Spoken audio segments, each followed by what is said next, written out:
Hello students, welcome back. આજના આ લેક્ચરની અંદર આપણે ત્રિઅંગી વનસ્પતિઓ વિશે માહિતી મેળવશું. તો હવે સૌપ્રથમ ત્રિઅંગી શબ્દની અંદર જ છે કે જે 3 અંગો ધરાવે છે.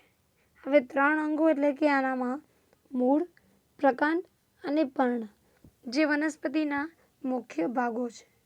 તો ત્રિઅંગી વનસ્પતિ એ મૂળ, પ્રકાંડ અને પર્ણ ધરાવતી વનસ્પતિ છે. અને આ ત્રિઅંગીઓને આપણે સૌપ્રથમ ભૂનિવાસી વનસ્પતિઓ તરીકે ઓળખીએ છીએ, કારણ કે આ એવી વનસ્પતિઓ છે કે જે જમીન પર વસવાટ કરે છે. એટલે સૌપ્રથમ ભૂમિ નિવાસી વનસ્પતિઓ એટલે કે ત્રિઅંગીઓ. અને આ ત્રિઅંગીઓ છે એનામાં વાહક પેશીનો અભાવ હોય છે, એટલે કે જે અનુવાહક અને જલવાહક છે એ જો હાજર હોય તો પણ અવિકસિત હોય છે. એટલે તેઓ વાહક પેશી વિહીન વનસ્પતિઓ છે અથવા તો અવિકસિત વાહક પેશીઓ ધરાવતી વનસ્પતિ છે. હવે આપણે તેમનું નિવાસસ્થાન જોઈએ તો આ ત્રિઅંગી વનસ્પતિઓએ મુખ્યત્વે સ્થળજ અને જે ભેજયુક્ત વસવાટ હોય, એટલે જમીન પર જે ભેજવાળા વિસ્તારો હોય કે જ્યાં ભેજનું પ્રમાણ વધારે હોય તેવા વિસ્તારોમાં વસવાટ કરે છે, કારણ કે આ વનસ્પતિઓ એ છાયાપ્રિય વનસ્પતિઓ છે. ઉદાહરણ તરીકે જોઈએ તો હંસરાજ, સલાજીનેલા, એક્વિસેટમ વગેરે ત્રિઅંગી વનસ્પતિઓના કેટલાક ઉદાહરણો છે. હવે આ ત્રિઅંગી વનસ્પતિઓની આપણે ઉપયોગિતા જોઈએ તો મુખ્યત્વે ત્રિઅંગી વનસ્પતિઓ છે એમના ઔષધીય ઉપયોગો ઘણા જ બધા છે. જેમ કે પહેલાંના સમયમાં જે હંસરાજ ત્રિઅંગી વનસ્પતિ છે આનો ઉપયોગ તાવની સારવારમાં, કફ, અસ્થમા વગેરેમાં હંસરાજ કે જે ફોન તરીકે ઓળખાય છે, FERN ફોન તરીકે ઓળખાય છે, તેનો ઉપયોગ સૌથી વધારે કરવામાં આવે છે. ત્યારબાદ તે સારા ભૂમિબંધક છે, એટલે કે ભૂમિનું બંધારણ ઘડવા માટે આ ત્રિઅંગી વનસ્પતિઓ એ ખૂબ જ અગત્યની છે. આ ઉપરાંત સુશોભન માટે તમે આ પિકની અંદર જુઓ છો, આ બધી ત્રિઅંગી વનસ્પતિઓ છે કે જેમાં સુશોભન માટેનો ગુણધર્મ છે એ ખૂબ જ સવિશેષ હોય છે, કારણ કે તેની રચના એ ખૂબ જ ધ્યાન આકર્ષણ કરે તેવી હોય છે. તો એના પરિણામે આ ત્રિઅંગીઓને આપણે સુશોભન માટે પણ ઉપયોગમાં લઈએ છીએ. અને આ ત્રિઅંગીઓ એ સૌપ્રથમ વાહક પેશીધારી વનસ્પતિઓ છે. આપણે આગળ જોયું કે આની અંદર જલવાહક અને અનવાહક જોવા મળે છે પણ અવિકસિત હોય છે. એટલે આ વાહક પેશીધારીઓ તો છે પણ એની અંદર વાહક પેશીઓ એ પ્રાથમિક હોય છે. જેમ કે જલવાહક પેશી છે એનામાં જલવાહિનીકી હાજર હોય છે અને જલવાહિની નથી હોતી.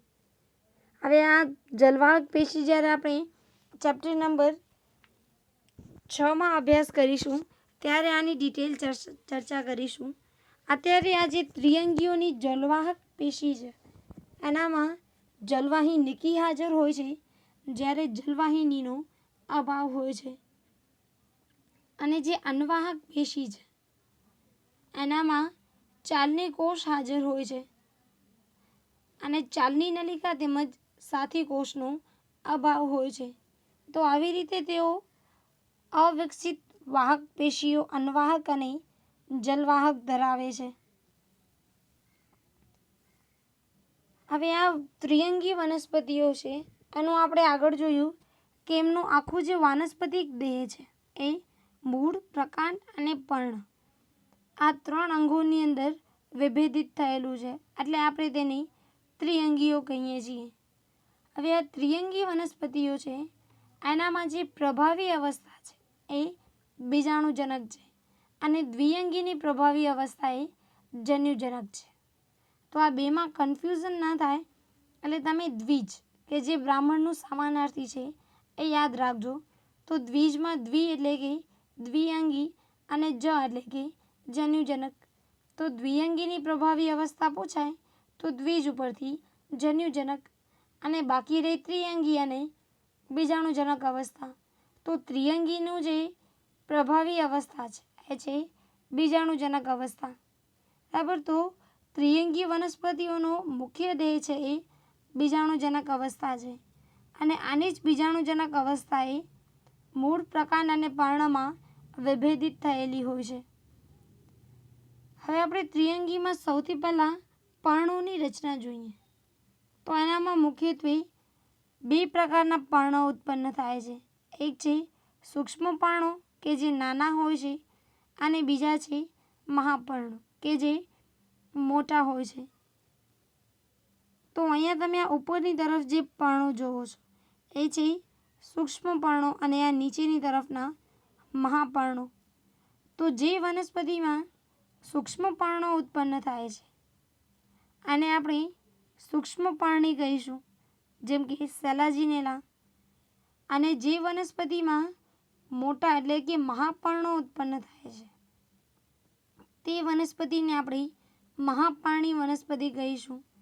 ઉદાહરણ તરીકે હંસરાજ. અને અહીંયા પર જે તમે જુઓ છો કે જો આ લીફ ગેપ જે છે, અહીંયા જે તમને વ્હાઇટ ડોટ દેખાય છે એ જો ગેરહાજર છે તો એવા પર્ણો, અને આ ઉપરાંત વાહક પેશી છે એ એક જ છે, એક પર્ણની અંદર એક જ, તો આપણે આને કહીશું સૂક્ષ્મ પર્ણો, અને આવી વનસ્પતિને સૂક્ષ્મ પર્ણી. અને જો અહીંયા લીફ ગેપ હાજર છે અને આની જે વાહક પેશીઓ છે એ આવી રીતે શાખાયુક્ત છે, એટલે કે આનો મુખ્ય ભાગ, અને આવી રીતે આની ઘણી બધી શાખાઓ દેખાય છે, તો એવા પર્ણને આપણે કહીશું મહાપર્ણ, અને આવી વનસ્પતિને કહીશું મહાપર્ણી. તો આવી રીતે ત્રિઅંગીમાં બે વનસ્પતિઓ હોય છે, સૂક્ષ્મપર્ણી અને વિષમપર્ણી, અથવા તો મહાપર્ણી. હવે આ જે સૂક્ષ્મપર્ણી છે એનામાં પર્ણો એ નાના હોય છે, અને જે મહાપર્ણી છે એનામાં મોટા પર્ણો હોય છે. હવે અત્યારે આપણે ત્રિઅંગીની બીજાણુજનક અવસ્થાની વાત કરીએ છીએ. તો બીજાણુજનક અવસ્થા એ હંમેશા કેવી હોય છે?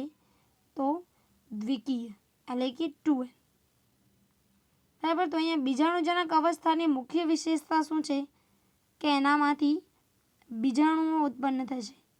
બરાબર. તો આ બીજાણુઓ જે અવસ્થામાં ઉત્પન્ન થશે એને આપણે કહીશું બીજાણુજનક અવસ્થા.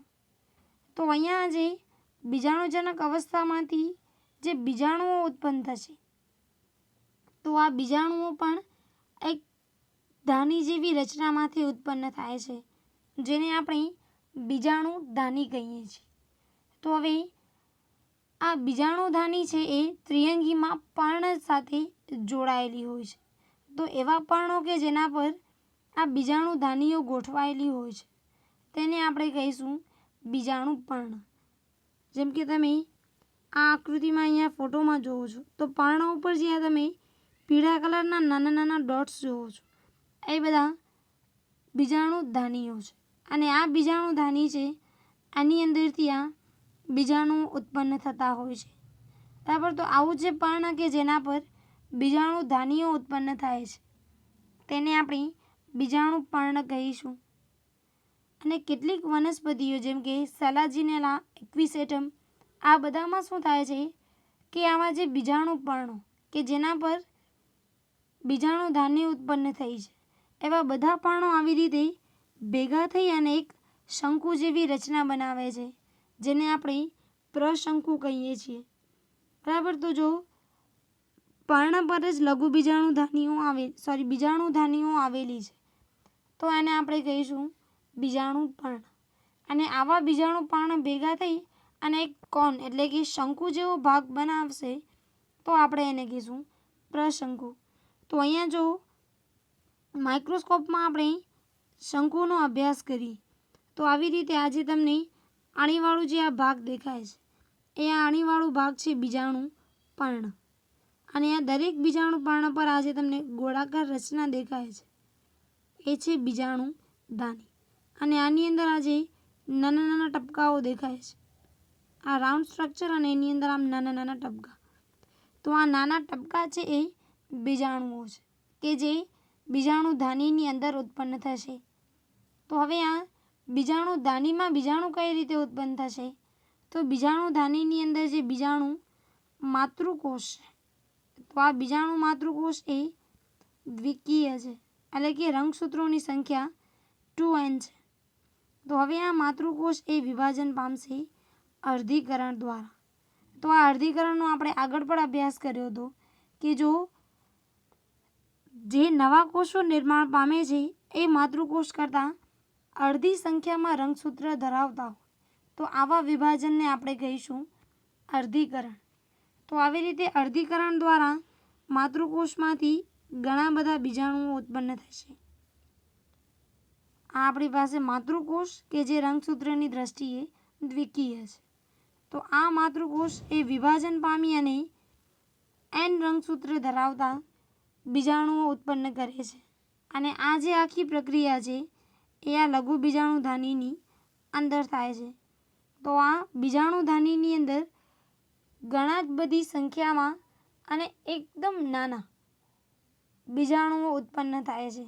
અને આ દરેક બીજાણુ છે એ વિકાસ પામી અને એનામાંથી જન્યુજનક અવસ્થા ઉત્પન્ન કરશે. તો આ જે જન્યુજનક અવસ્થા છે એ મુખ્યત્વે બીજાણુઓમાંથી ઉત્પન્ન થાય છે. અને આ જે જન્યુજનક અવસ્થા ઉત્પન્ન થશે એ ખૂબ જ સૂક્ષ્મ અને અસ્પષ્ટ હોય છે અને તે બહુકોષી હોય છે. અને આ જન્યુજનક અવસ્થા કે જે બહુકોષી અને મુક્તજીવી છે, એટલે કે જે પોતે જ પ્રકાશ સંશ્લેષણ કરી શકે છે, બરાબર, એવા જન્યુજનક અવસ્થાની અંદર ધીમે ધીમે વિકાસ પામે છે, જેને આપણે પ્રસુકાય કહીશું. બરાબર. તો આ સૌથી પહેલાં બીજાણુધાનીમાં બીજાણુઓ ઉત્પન્ન થયા અને આ બીજાણુઓમાંથી બહુકોષી અને મુક્તજીવી જન્યુજનક અવસ્થા ઉત્પન્ન થાય છે, જેને આપણે પ્રસુકાય કહીશું. અને આ પ્રસુકાયની વિશેષતા છે કે તે મુક્તજીવી અને પ્રકાશ સંશ્લેષી છે. હવે આ જન્યુજનક અવસ્થાનો વિકાસ એ ભેજવાળી અને છાયાયુક્ત જમીનમાં થાય છે, કારણ કે આ ભૂમિ નિવાસી વનસ્પતિ છે, એટલે એનું નિવાસ સ્થાન છે એ જમીન છે. અને આનામાં ફલન થઈ શકે, એટલે કે લિંગી પ્રજનનમાં જે આપણે ફલનની ક્રિયાનો અભ્યાસ કરીએ છીએ એ થઈ શકે એના માટે પણ પાણીની આવશ્યકતા છે. તો અહીંયા આપણે ફરી પાછું બીજાણુજનક અવસ્થા જોઈએ. તો અહીંયા શું થાય છે કે આ જે બીજાણુજનક અવસ્થા છે એનામાં આ સ્પોરેન્જિયમ એટલે કે જે બીજાણુધાની રહેલી છે એ બીજાણુધાનીમાં અર્ધીકરણ મિયોસિસ એટલે અર્ધીકરણની પ્રક્રિયા દ્વારા ઘણી જ બધી સંખ્યામાં n રંગસૂત્રો એટલે કે એકકીય રંગસૂત્ર ધરાવતા બીજાણુઓ ઉત્પન્ન થાય છે. અને આ બીજાણુઓ છે એનામાંથી ધીમે ધીમે જન્યુજનક અવસ્થાનો વિકાસ થાય છે.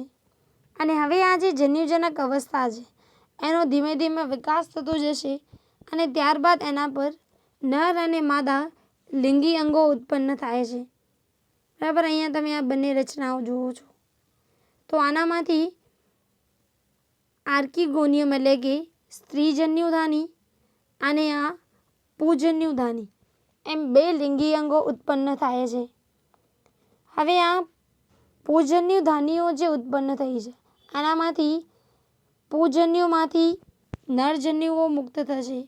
તો અહીંયા આજે તમે નાના નાના ટપકાઓ જુઓ છો એ છે પુંજન્યુ અને સ્ત્રીજન્યુધાની છે.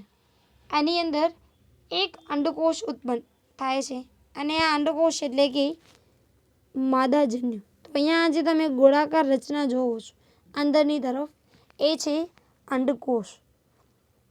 તો આવી રીતે જ્યારે જન્યુજનક અવસ્થાનો પૂરતો વિકાસ થઈ જાય ત્યારે એના પર પુંજન્યુધાની અને સ્ત્રીજન્યુધાની ઉત્પન્ન થાય છે. અને સ્ત્રીજન્યુધાનીની અંદર એક અંડકોષ ઉત્પન્ન થાય છે અને પુંજન્યુધાનીમાં ઘણા બધા ચલપુજન્યુ અથવા તો નરજન્યુઓ ઉત્પન્ન થાય છે. હવે આ નરજન્યુઓ એ ચલપુજન્યુ ધાનીમાંથી મુક્ત થાય છે અને મુખ્યત્વે પાણી દ્વારા તે આ માદાજન્યુ અથવા તો સ્ત્રીજન્યુ ધાનીની અંદર આ અંડકોષ આવેલું છે એના સુધી પહોંચે છે અને ત્યારબાદ આ બંને આ નરજન્યુ અને આ અંડકોષ આ બંનેનું જોડાણ થઈ અને આનામાંથી ફલિતાંડ બને છે. અને ફરી પાછું આ જે ફલિતાંડ બન્યું એ ફલિતાંડમાં વિભાજન થઈ અને ફરી પાછી આ નવી બીજાણુજનક અવસ્થા ઉત્પન્ન થશે. અહીંયા ન્યૂ સ્પોરોફાઇટ એટલે કે બીજાણુજનક અવસ્થા. બરાબર. તો આવી રીતે ફરી પાછી બીજાણુજનક અવસ્થા ઉત્પન્ન થશે અને ફરી પાછું એ જ પ્રક્રિયા કે બીજાણુજનક અવસ્થામાં જે બીજાણુઓ ઉત્પન્ન થશે એ બીજાણુઓ જન્યુજનક અવસ્થા ઉત્પન્ન કરશે અને જન્યુજનકમાં જે ફલિતાંડ ઉત્પન્ન થયું છે એ બીજાણુજનક. તો આવી રીતે આ બીજાણુજનક જન્યુજનક બીજાણુજનક જન્યુજનક આ અવસ્થાઓ એકબીજાને એકાંતરે આવતી હોય છે. હવે આ બીજાણુઓની ઉત્પત્તિ આપણે જોઈએ કે જે બીજાણુજનક અવસ્થા દરમિયાન થાય છે. તો બીજાણુઓ છે એના મુખ્ય બે પ્રકાર છે. એક છે સમબીજાણુક અને બીજું છે વિષમ બીજાણુક. તો સમબીજાણુક એટલે કે જેમાં બંને બીજાણુઓ જે નરજન્યુજનક અને માદાજન્યુજનક અવસ્થા ઉત્પન્ન કરે એ બંને બીજાણુઓ સરખા હોય એટલે કે તેમાં સરખા બીજાણુઓ ઉત્પન્ન થાય તો આપણે એને કહીશું સમબીજાણુક વનસ્પતિ. અને મુખ્યત્વે જે બધી ત્રિઅંગી વનસ્પતિઓ છે આની અંદર આ સમબીજાણુકતા જ જોવા મળે છે એટલે કે તે સરખા બીજાણુઓ જ ઉત્પન્ન કરે છે. જ્યારે અમુક વનસ્પતિ છે એ નાના અને મોટા એમ બે અલગ અલગ બીજાણુઓ ઉત્પન્ન કરે છે જેને અનુક્રમે આપણે લઘુ બીજાણુ એટલે કે જે નાના હોય છે તે અને મહાબીજાણુ એટલે કે જે મોટા હોય છે તે. તો આનામાંથી જે મહાબીજાણુઓ છે એ મહાબીજાણુઓ મુખ્યત્વે માદાજન્યુજનક અવસ્થા ઉત્પન્ન કરશે અને જે લઘુ બીજાણુઓ છે એ નરજન્યુજનક અવસ્થા ઉત્પન્ન કરશે. બરાબર. તો આવી રીતે જો બંને બીજાણુઓ દેખાવમાં સરખા છે તો સમબીજાણુક વનસ્પતિ અને બીજી અમુક વનસ્પતિઓ જેમ કે મુખ્યત્વે સેલાજિનેરા સાલ્વિનિયા આમાં મુખ્યત્વે બે અલગ અલગ પ્રકારના બીજાણુઓ ઉત્પન્ન થાય છે લઘુ બીજાણુ અને મહાબીજાણુ. તો આને આપણે કહીએ છીએ વિષમ બીજાણુકતા. બરાબર. હવે આપણે અહીંયા જોયું કે આ જે માદાજન્યુજનક અવસ્થા છે આની અંદર જ ફલિતાંડનો વિકાસ થાય છે. તો આ માદાજન્યુજનક અવસ્થા છે એ થોડાક ટાઈમ સુધી બીજાણુજનક અવસ્થામાં રહે છે. તો આ માદાજન્યુજનક અવસ્થાની અંદર જ ફલિતાંડનો વિકાસ થતો રહે છે.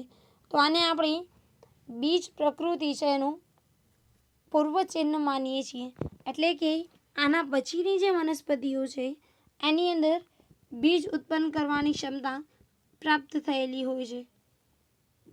એટલે આ જે ત્રિઅંગી વનસ્પતિઓ છે તેમને આપણે બીજ પ્રકૃતિના સૂચક તરીકે ઓળખીએ છીએ કારણ કે આનામાં જે માદાજન્યુજનક અવસ્થા છે એની અંદર જ ફલિતાંડનો વિકાસ થાય છે.